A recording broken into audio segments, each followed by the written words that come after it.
My dad works in B2B marketing. He came by my school for career day and said he was a big ROAS man. Then he told everyone how much he loved calculating his return on ad spend. My friends still laugh at me to this day. Not everyone gets B2B, but with LinkedIn, you'll be able to reach people who do. Get a $100 credit on your next ad campaign. Go to linkedin.com/campaign to claim your credit. That's linkedin.com/campaign. Terms and conditions apply. LinkedIn, the place to be, to be. Welcome back to another edition of the Disney Dish Podcast with Jim Hill. It's me, Len Testa, and this is our show for the week of Schmersday, December 2nd, 2024. On the show today, we're recording this the week of Thanksgiving, which is a slow news week.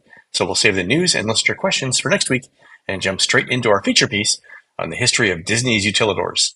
That means I'm not going to bring in the man who says there were probably dinosaurs that tasted amazing, but we'll never know. And I'm not bringing in the man who says that student loan forgiveness implies the existence of student loan revenge. And you'll have to wait until the main story to hear from the man who thinks airports should have emergency exit slides in the terminals that adults can try just once. That's right, Mr. Jim Hill will be on later in this show. But before we get to that, thanks to everyone who subscribes to the show over at patreon.com/JimHillMedia, including Scott Bradbury, Lisa Abbott, Lori Keel, Jersey Tink, Sandra Farmer, and Janet Sala. Hey, Janet. Jim, these are the Disney merchandise cast members hauling loads of newfound, unreleased park merchandise to the Disney outlet stores just in time for the holidays.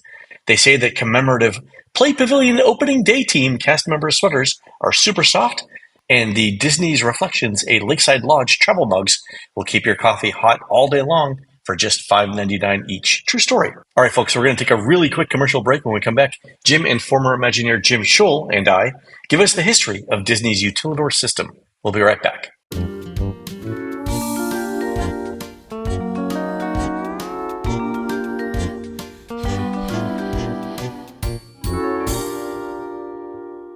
So, you want to be a marketer.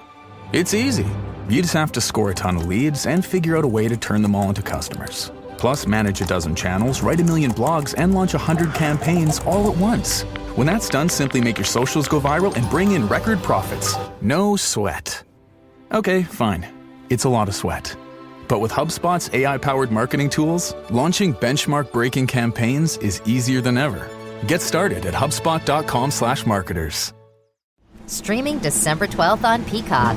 Paris Hilton and Nicole Richie are back. That's hot. Loves it. For a show-stopping reunion that will prove putting on an opera is anything but simple. We're really good at this. One thing's for sure, they won't be upstaged. Good to have you back. Come on, we've got a show to do. Paris and Nicole, The Encore, a 3-part reunion special, streaming December 12th, only on Peacock. This episode is brought to you by Skinny Pop Popcorn. Perfectly popped, endlessly delicious. Oh, so light and crunchy. Skinny Pop Original Popcorn is the snack you've been searching for. Made with just 3 simple ingredients: popcorn kernels, sunflower oil, and salt. Snacking never felt or tasted so good. Perfectly popped, endlessly delicious. Give yourself permission to snack and pick up Skinny Pop Original Popcorn today.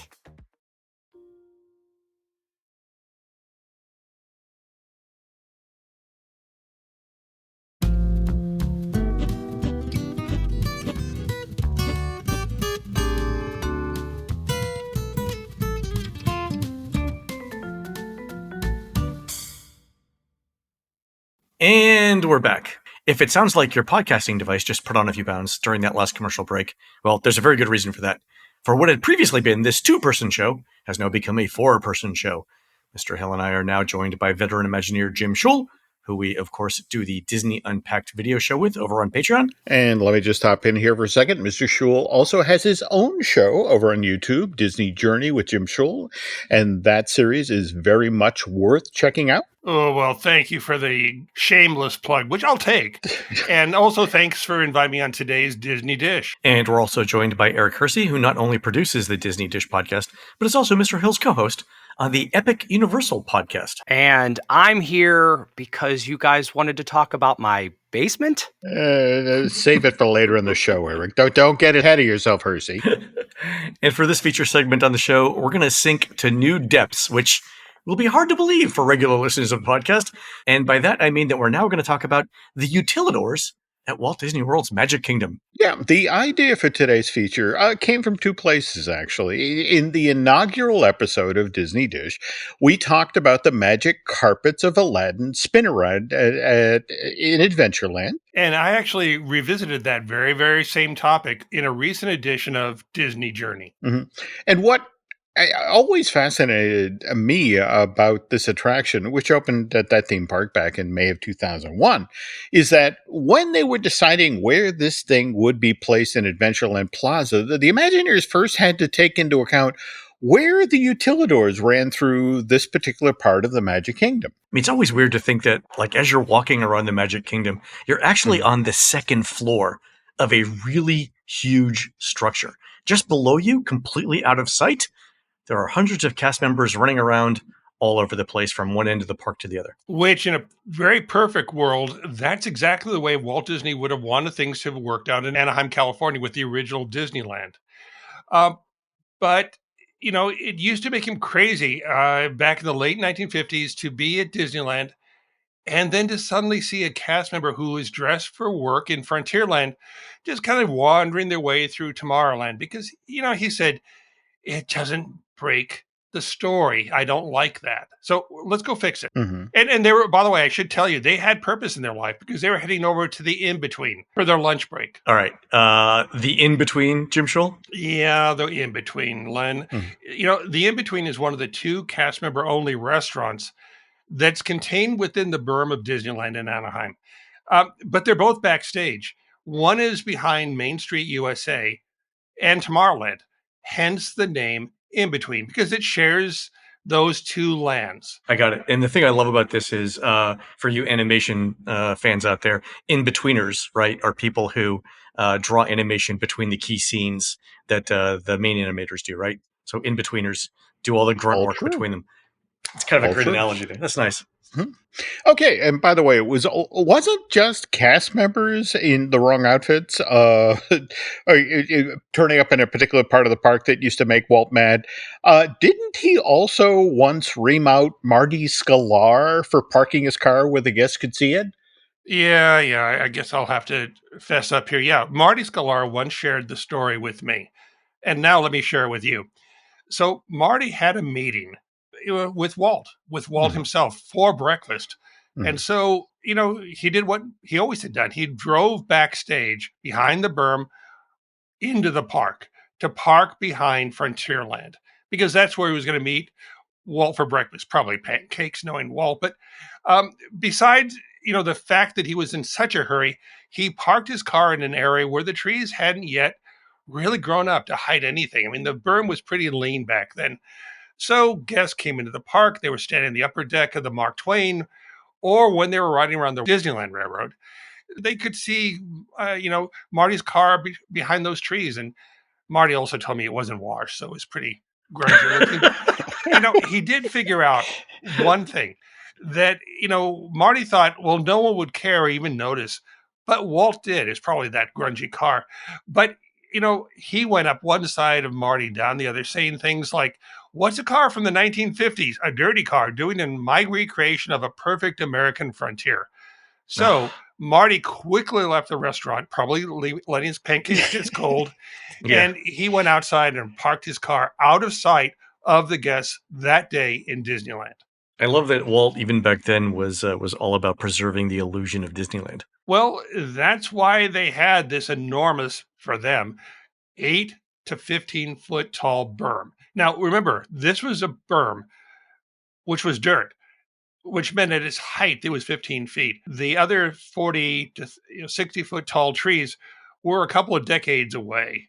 So that's why there's so many aspects of Disneyland that are, you know, contain things like food delivery, trash collection, where the cast members might go when they need a smoke break back in the day when they were allowed to smoke. They were all contained backstage and out of sight. Speaking of smoke, Jim Hill, when you and I were at Smoke Tree Ranch in Palm Springs, that's also surrounded by a berm, isn't it? Oh, yeah, that's true. I forgot about that. Yeah, I mean, you roll up in Palm Springs on the entrance of Smoke Tree and don't get a sense of what's actually in there until you roll through the gates. I've forgotten about that. Yeah, and this was and Walt had a house in Smoke Tree prior to building Disneyland. So I'm sure that's not it, right? But I mean, it might have affected Walt's thinking when we did it. He had to get the idea somewhere. Anyway, speaking of Walt and his plans, we should probably talk about Epcot, the city, because we're talking about things being hidden from sight. And what, as I recall, Epcot was supposed to be a pedestrian paradise with the cars and trucks that service that city were supposed to be largely kept out of view in subterranean tunnels, right? Hey, Jim, as someone who watches a lot of YouTube videos, and I've seen the Epcot video way too much, they have this animated perfectly in that video of the actual Epcot introduction. And there was to have been like a set of tunnels that the cars and yet another set of tunnels, the trucks, just to make deliveries and pickups so you wouldn't see them. And I thought that was kind of genius. As the resident of another Disney planned city, and that is Celebration, Florida, let me just say that anyone who has ever waited for school traffic in Celebration, Florida would definitely recommend the idea of underground tunnels for trucks and cars. But is that where the idea for Utilidors came from? From Epcot, the city? Well, Len, you've got to remember this, that in addition to these subterranean tunnels for trucks and cars, and maybe occasional school bus, Epcot, the city, was supposed to have had an elaborate above-ground transportation system. The plans that Eric talked about really clearly show that monorails were going to be available for guests looking to travel great distances, like, say, from Epcot, the city, over to the Magic Kingdom, or even over to the shopping village at Lake Buena Vista. And people movers were available to those who are looking to go from neighborhood to neighborhood. Okay, so what about the origins of the Utilidor system then? Well, Walt Disney always liked to try things out. He'd like a test case, which is why, if we're talking about where the Utilidors really came from, we need to talk about Disneyland's new Tomorrowland, because there, Walt spent a whopping $23 million, in 1960s dollars, between the fall $8.6 billion today or something like that. Whatever. Yeah. but it's a rounding area. It's Oos County. But he spent that money, between the fall of 1966 and the summer of 1967 to transform this side of his park, to turn it into the world on the move, as they said back then. But there was one aspect of Disneyland's new Tomorrowland in the 60s where Walt wanted cast members to be moving around that land, but without guests ever being able to see them in motion. Oh! You're talking about the tunnel from Carousel of Progress over to Refreshment Gardens. I know I'm going to regret asking this because Refreshment Gardens sounds like something like a corporate hospital would come up with. But go ahead. What's a refreshment garden? Go ahead. You mean like the one where it's like roaches, you go in but you don't come out, that sort of thing? It seems like a German institutional thing to me, right? It's badly translated. Refreshment garden, you must come. Like this just doesn't. Go ahead. I'm going to regret it. Go ahead. I can't disagree with you, Len, but what Jim Hill is really talking about is that stage, the stage that would rise up out of the ground next to that quick service restaurant.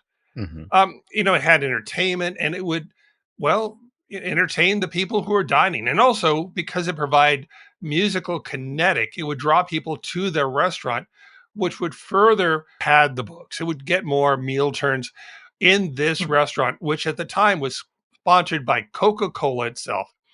Which explains Refreshment Gardens. I don't know why we didn't go with nutrient stations, but whatever, do your thing. Okay. Well, that was been soil and green, but that was okay. Exactly. That was their second. I see a lot of white jumpsuits with red flare. Go ahead. Yeah, it's all paste. It comes in tubes. It's very clean, but exactly, it's tubes. And what speaks to the future? We're halfway to this idea, guys. Okay. Yeah. Well, there's still time. They're always looking for the next big idea in Anaheim. So there it is. But not to completely get the car back on the road. Let's try. The show was actually supposed to get underway, and the top of the roof was actually this beautifully manicured garden. And everyone will walk around. They'd think, oh, that's my standard little planner that I would expect to see in Anaheim. Then suddenly the music would start. And then hydraulic lifts would jettison the performers up above ground level. And imagine back in the 60s, they were all dressed in the polyester colors of the 60s, jumpsuits, strumming their guitars, doing cover songs of whatever music Walt would allow into his family park. So if the performers, Jim, got raised by the stage, that meant that they started underground? Did they get there like through a tunnel in Tomorrowland somehow? Yeah, just like gophers in my backyard. They came they come by way of tunnel, and they gained access to the backstage behind the Carousel of Progress. Even today, if you go and look at Google Earth, you'll find this little nondescript door that leads down into a staircase, and it goes underground under the walkway that guests are walking above as they're traversing between Tomorrowland locations. And then when the entertainers make their way to the stage, which is still below ground, they set themselves up, they cue the mics, they check their sound levels, and then they hit the big red button and they are elevated up to entertain the guests. This sounds like some very Welcome to the Future 1960 stuff, man, I gotta say. Well, nobody said no to that kind of entertainment. And the sad part of the story, though, is that Walt never got to see this stage in action. No! Well, yeah. I mean, we lost Walt in December of 66. It wasn't until some 6 months later that New Tomorrowland finally opened at Disneyland in June of 67. Yeah, but as we said early in this show, Walt liked to do a test case, a test run. And having done one tunnel, why not do more? And so the people up in Glendale at Disney Imagineering who were designing Walt Disney World, they now knew with confidence that this system would work.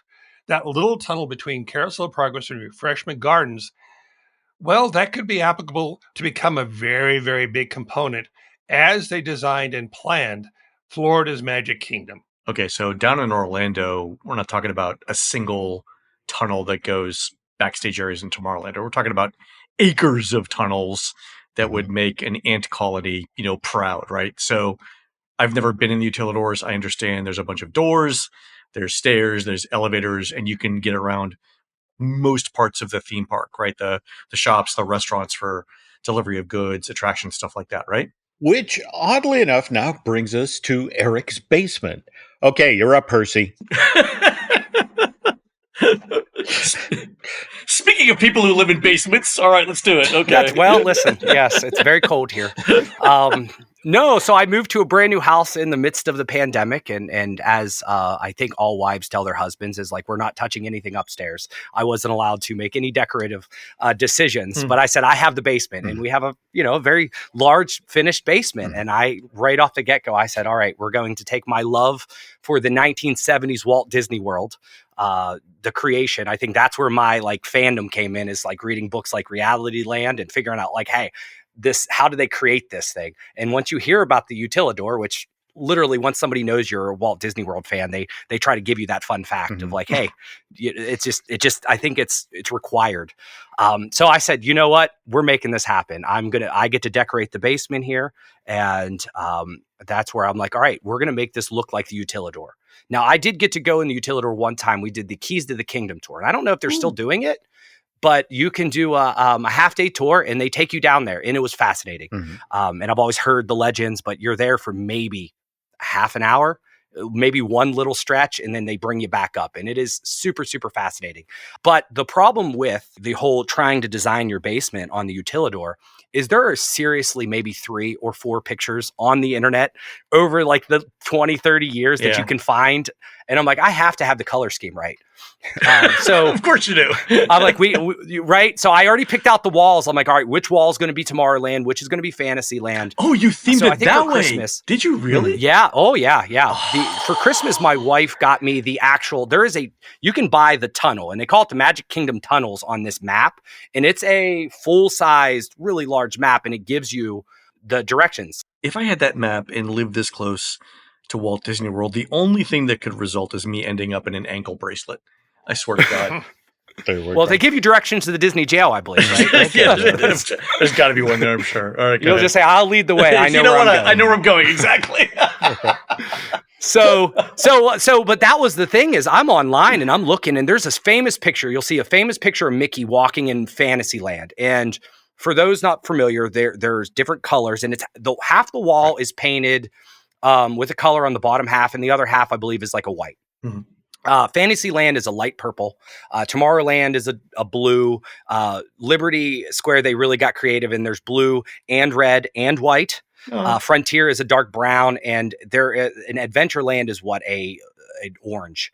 But I couldn't find it anywhere online. But I did find on YouTube, and there is someone that snuck in a camcorder in the 90s, the dark side of Disney, and they had it in like a bag. So I was freeze framing, printed out, and I'm like, I gotta get the colors right. Pantone colors. Right. Oh yeah, many times the people at Lowe's started wondering what I was doing by grabbing all the swatches. Exactly. So, cut to the chase. Basically, the basement here is all painted. When I'm walking on one side, it is Tomorrowland, and then the other side's Fantasy. And I have underneath my stairs, there's like a nook that's Main Street USA is a light cream. I mean. It's an elaborate. And then the problem I had is the back wall. It was, what do I do with that? How do I go from blue to purple seamlessly? And that's when the Instagram famous purple wall in Tomorrowland. So in Tomorrowland's wall is that light purple. Yeah. And on the other side, it's white. But they recently kind of did like this diagonal, like line shape art. So I'm like, absolutely. So I got out, I started measuring. I took printed pictures and started doing math to figure out if I could get the lines and the design right. Beautiful. I gave up on that after realizing the ratios weren't correct. But so that's my back wall. So now thematically, when I show people, I tell them I'm in Fantasyland. I said, oh, we're going to go upstairs. You'll notice the elevation change. And we just walk by the wall that is now the purple wall. And then we go back downstairs into the Fantasy. So same wall, obviously. That is that. Have you told your therapist this? Many times. Okay. Many times. Many conversations is my Disney obsession. Okay. But my favorite part is I actually created Dax, which is where like the animatronic stuff, that's where my office was. And I thought that was super creative for me. Man. Okay. That is awesome. Eric, just please tell me that you didn't replicate the smell of the Utilidors. I mean, it's down there quite a ways, and there are drains that it's pretty pongy, as I recall. Well, the septic guys were telling me something, but I never quite figured something, that out. something, whatever. Yeah, it's fine. Yeah, right. No. The important thing is it looks great in photos. Yes. All right. And I have to, just one little button on the story. What I love is that the stairs leading out of your basement aren't just any stairs. You've designated them as the stairs one would take from the Utilidors in Tomorrowland up to the Timekeeper, right? The old Robin Williams show? Right. Well, we had to choose the color scheme. This was really important because the map I had had to be in that 90s, so I had to find the colors of the 90s. And recent photos from watching a Disney Plus show, they showed a lot more. Like a month after I did all this, they showed a whole bunch of pictures. I'm like, where were you a month ago? They changed the colors, but mine is themed around New Tomorrowland because my map does have a Timekeeper, and that's essentially where the stairs go up to. Very cool. Fantastic. Okay, now I just want to stress here that Mr. Testa was kind of skating on thin ice here, razzing you a moment ago because didn't think this was going to come up, Jim. But go ahead. Okay, Eric, you're not the only one on this podcast that had part of their home modeled after an aspect of Tomorrowland at the Magic Kingdom.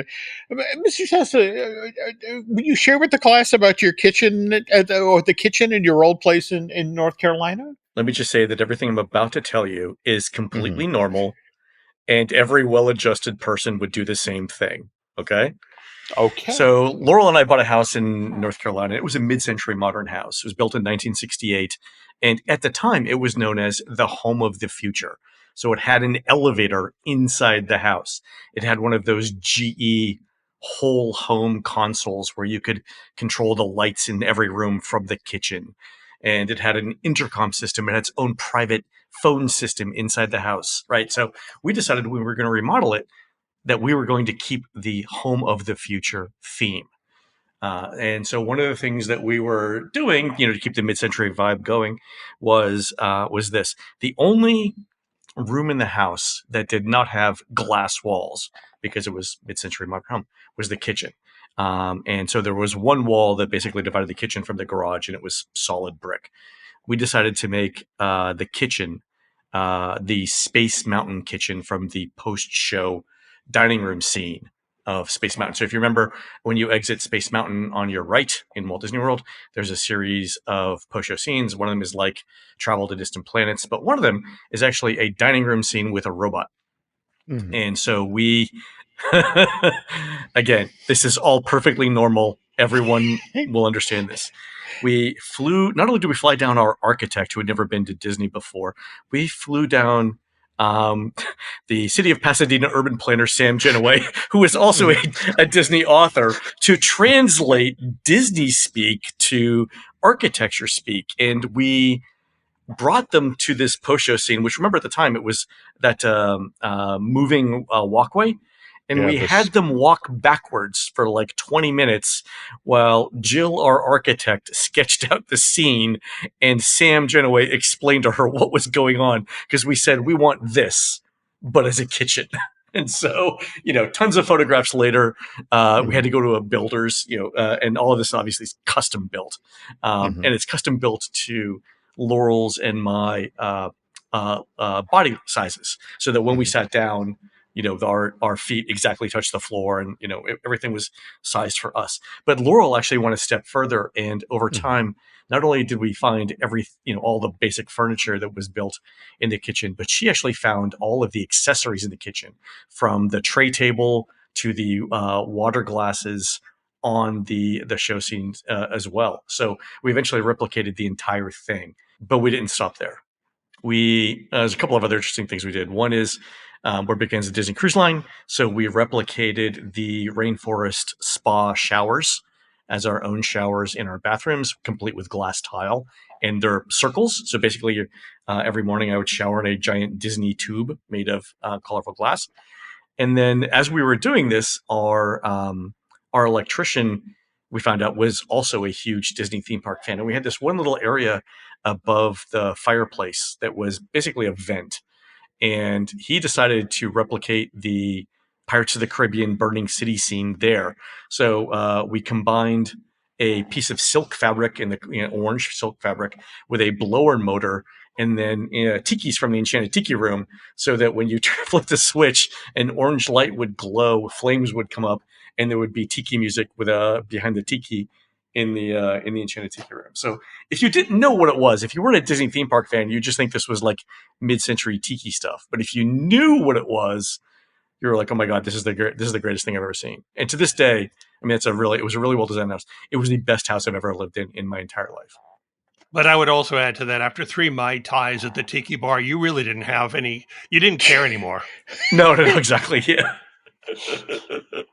So back to the Utilidors. Back in the 1970s, Disney used to be a lot more forthcoming than they are today, as far as what was located under the Magic Kingdom and what had been built down there. As you said earlier, this whole Utilidor is actually the bottom floor. It was built in part because, Walt wanted it, but also was because that whole area was swampland. And so you had to create a stable surface on which to build the Magic Kingdom. And the Utilidors served that purpose, essentially. So it was a twofer.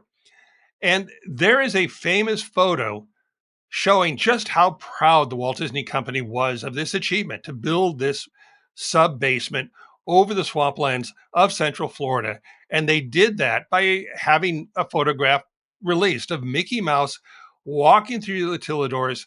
And that photo was featured in the very first edition of The Art of Walt Disney. And that is the coffee table book that Christopher Finch wrote. And it was published by Abrams way back in 1973, which I'll add was really one of the first art table books published about Disney, where it was kind of a scholarly approach to Disney and taking that company very, very seriously. That last chapter in the book on Walt Disney World itself was like very influential for me reading when I read that. as a Oh, kid. no, totally. I think that this was one of the founding volumes of my library. But speaking of books, we need now to bring in Michael Crichton, the best-selling author of well, we all know Jurassic Park. Oh, where something goes horribly wrong in a theme park. Surprise. Okay, all right. But speaking of Michael Crichton, did you ever see the movie? Not the HBO miniseries from relatively recently, but the movie from the '70s, Westworld. Where something goes horribly wrong in a theme park. Surprise! There we go. Yeah. I saw it after the HBO series, and I love both of them, by the way. Yeah. Well, what's interesting is that the first movie, which, by the way, Crichton wrote and directed, it arrived in theaters in August of 1973, which, again, less than 2.5 years after the Walt Disney World Resort opened up. And let me say this, Len, now that he's spoiled me ever seeing that movie, I've heard that's the movie that, Yul Brynner, the King from The King and I, now played a gunslinger, a bad guy, and he suddenly goes berserk in that film and starts shooting tourists at this theme park. I think that qualifies as horribly wrong. Jim, they should have paid for the Genie Plus bulletproof vests. There we go. But what's especially interesting about Westworld is as Yul Brynner's murderous animatronic is pursuing Richard Benjamin, his character from the Western world section of the park to Roman world to medieval world. They wind up in the system of tunnels under Delos. By the way, that's the name of this adult-only a theme park in the Crichton film Delos, and which is obviously it takes its inspiration from the Utilidors at Walt Disney World. Now, and by the way, Eric, and we know Mr. Shull has been down in the Utilidors because he talked about the Pong, that unique scent. And back in 1995, I spent an afternoon wandering around down in the Utilidors. Mind you, Len, I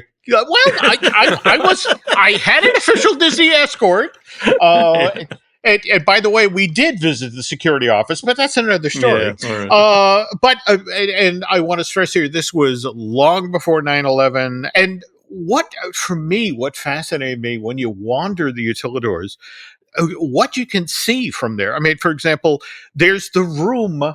And in fact, this is where the zoo crew, the people who play the characters up in the park, where they go to rest in between sets and that sort of thing. And Len, you would have found this genuinely disturbing. The thing is that when the people have taken their heads off, they put them upside down so they can air out. And what's fascinating, you go in the room and there are 3 sets of heads for every single character, and so it's like there's like 3 Mr. Smees in a row, and then 3 Little Johns from Robin I'm just Hood. saying, Jim, if you wanted to hide Walt's frozen head, There we go. Where you think the room is built for that? I'm just saying, right? Okay. Well, you do know that they are building a animated Walt that will be premiering next year. Oh yeah, in Disneyland. Animated. Yeah.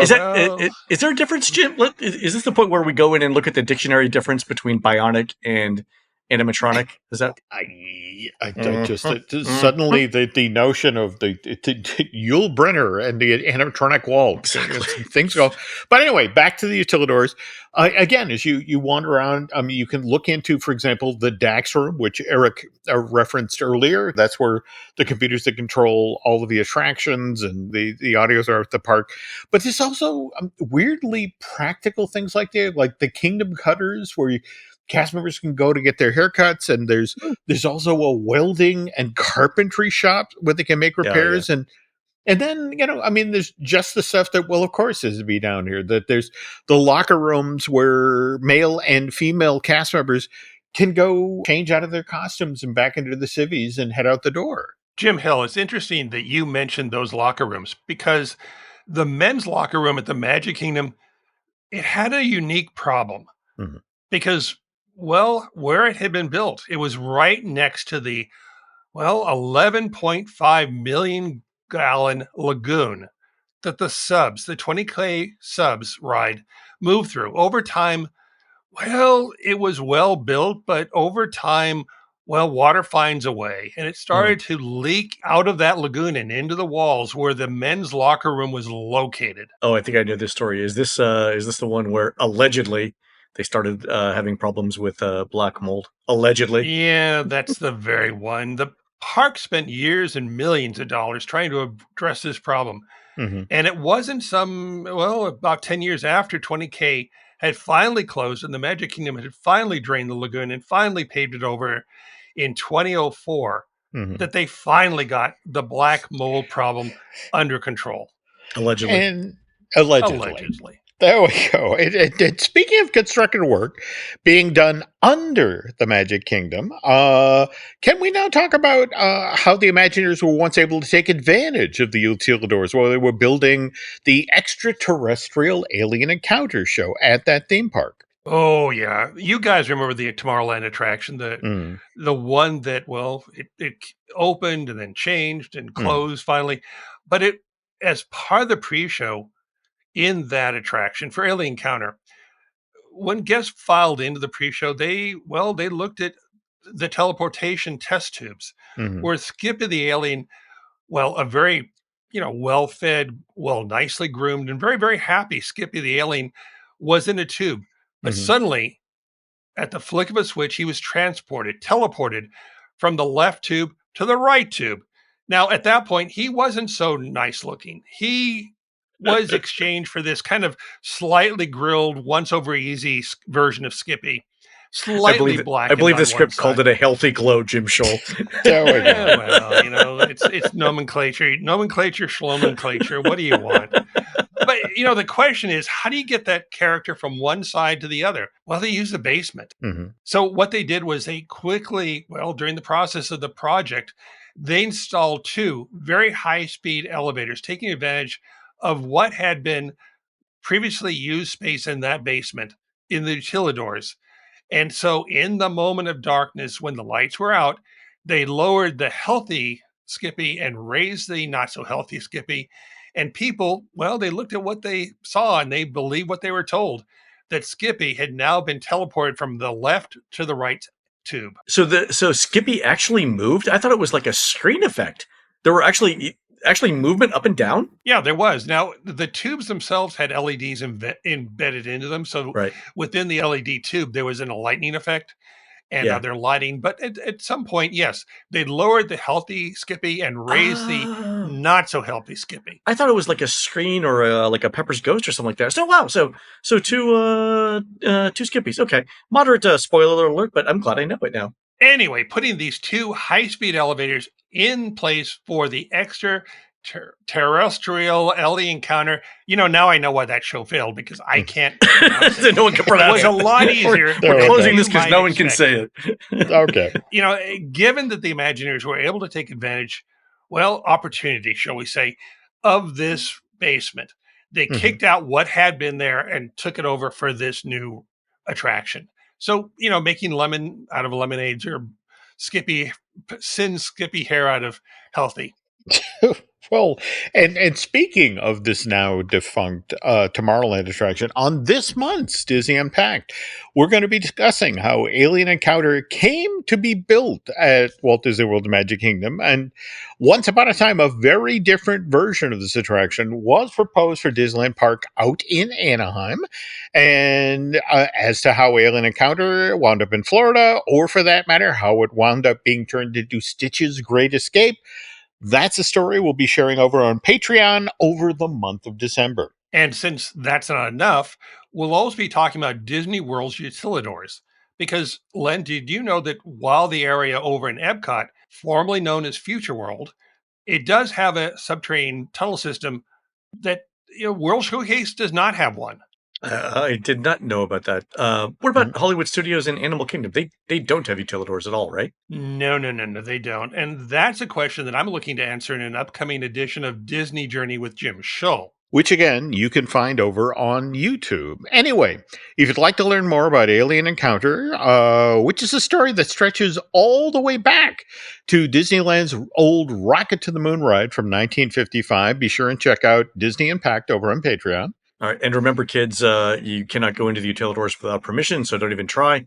Also, thanks to Jim Shull and Eric Hersey for coming by today and expanding on this conversation. And I'll tell you right now, a tip is if you ever go down the Utilidors, it takes a really good scrub to get that pong off. That's why I bathe every day. It's required. So, hey, thanks for the invite, everyone. No. And by the way, if you'd like to hear more of Mr. Hersey, he can be found on the Epic Universal Podcast. All right, folks, that's going to do it for the show today. You can help support our show by subscribing over at patreon.com/JimHillMedia, where we're posting exclusive shows every week. Our most recent show ties into the new movie Wicked by talking about all the ways Disney's tried to incorporate the Wizard of Oz into the parks. You can find more of Jim at JimHillMedia.com and more of me, Len, at TouringPlans.com. We're produced spectacularly by Eric Hersey and David Gray, who'll be dressing up as Santas while serving Grinch Punch, mistletoe teenies, and cranberry mimosas at the 3rd annual Santa Bar Crawl benefiting the Marine Toys for Tots Foundation this coming Saturday, December 7th, 2024, starting at 1 p.m. on the boardwalk at Wilmington Avenue in beautiful seaside Rehoboth Beach, Delaware. While Eric and David are doing that, please go onto iTunes and rate our show and tell us what you'd like to hear next. For Jim, this is Len. We'll see you on the next show.